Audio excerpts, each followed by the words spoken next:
Should the Dallas Cowboys knee jerk and sign the jerk? I'm a professional sports writer. I'm Mike Fisher, your trusty and trusted reporter. This is the Fishbowl. That is the star. Back to work today as we enjoy breakfast at Fish and Ease and contemplate the latest name who's on the street, on the couch, and open for business. If the Cowboys were open for business, you probably know him. Surely you know him from his good days and then his bad days with the Philadelphia Eagles. The Dallas Cowboys have a wobbly secondary, to say the least. They have put forth so far some of the worst secondary numbers in all the NFL. Worst pass defensive numbers too, because we can't just blame the guys in the secondary. It's about the pass rush too. But Dallas has allowed the most passing yards, 900, the most yards per completion, 9.8, the second most passing touchdowns, 7, and the second most, not the most, the second most explosive plays over 20 yards, 13 through 3 weeks. That's quite a bonanza, Matt Eberflus and Brian Schottenheimer. Something needs to change. Schotty said to start this week, yes, we are going to make changes, simplify things, among other things, not firing the defensive coordinator at this point. Certainly a factor is Jerome Bland. He's been inactive in weeks 2 and 3. We'll try to play Sunday night against the visiting Packers. The promising rookie Shannon Revell remains out. He might be back in a couple weeks. Former All-Pro Trayvon Diggs is, I don't know, so-so, but he's playing with a dinged-up knee and a dinged-up shoulder and all the rest. The Cowboys have the cap space to do almost anything they want to here. $31 million in cap space, second most in the NFL. And there's Kendall Fuller and Asante Samuel and Stephon Gilmore and Justin Simmons and other secondary guys out there sitting on the couch. But now, here comes the safety, C.J. Gardner-Johnson. Remember him?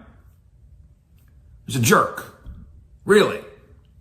But he's a name guy. He was released by the Texans after the team's 0-3 start this year. Former Super Bowl champion, 27, played for the Cowboys' rival Eagles last year, won a Super Bowl, was traded in March, and immediately started griping about everything. About being traded, about Houston's system, about Vic Fangio, about Houston, and he hadn't stopped. Mouthy griping. Signed a 3-year, $27 million contract. How bad was it in Houston? They're eating a fortune to say goodbye to him. So here come all the stories from the Cowboys fanboy sites. Cowboys must sign CJ GJ. Let's tap the brakes a little bit here as we contemplate what the Cowboys are going to do Sunday against Micah Parsons as the visiting Packers. We do that with the help of ProphetX, America's #1 sports prediction market, a peer-to-peer sports prediction market where you, users like you, play against each other instead against a sportsbook or the house. Looks and feels just like a sportsbook with way better odds. You see the link below. You see the graphic telling you, that's a beard scratcher regarding some of the numbers as it relates to Cowboys versus Packers. Use the promo code FISH and claim up to $200 in profit cash on all plays for the first 30 days playing on the site. Terms and conditions do indeed apply. ProphetX. If you sign up CJ GJ, does that help the coverage issues? That's a scouting department thing. If you're an I Watch Film guy and you've watched his work in Houston, he doesn't look very good. And then there's the finger pointing and the freelancing and all the stuff we're talking about that's wrong with the Dallas secondary. He's guilty of all that. He is also, by reputation, not a character guy. Don't know if I want to go so far as to say he's a bad guy, a bad apple. That might be a little much. But the locker room allegations chase him around, and they spell trouble. He can be a hothead.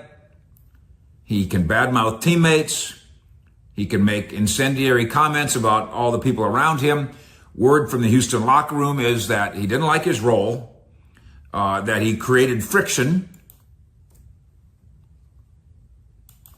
with teammates and coaches because, among other things, he wanted to blitz more. that he's guilty of finger pointing, just in the first time, and that he doesn't take the blame for his own goof-ups. And this isn't the first time we've heard that either. Now, let's go to Dallas.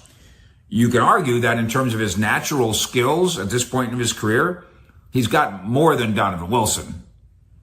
And he might be right there with Malik Hooker. Hooker, by the way, has done good work, according to the advanced stat people.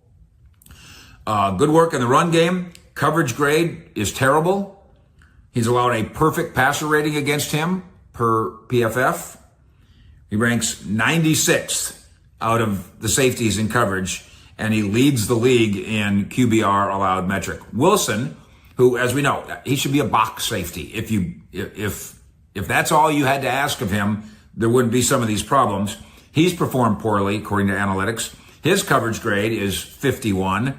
He ranks 91st. So the Cowboys have the number 91 and 96 safeties out of 123 of them graded. Ugh. But CJ, he's had a rough start. Didn't done anything right either. He does have pedigree in terms of being a playmaker. He's totaled 6 interceptions in each of the last 2 seasons in which he played at least 12 games, 22 and 24. If he likes blitzing, he's not going to like it here because that's not what we do around here. If he wants to think that he gets to be the voice, that's not going to work here either.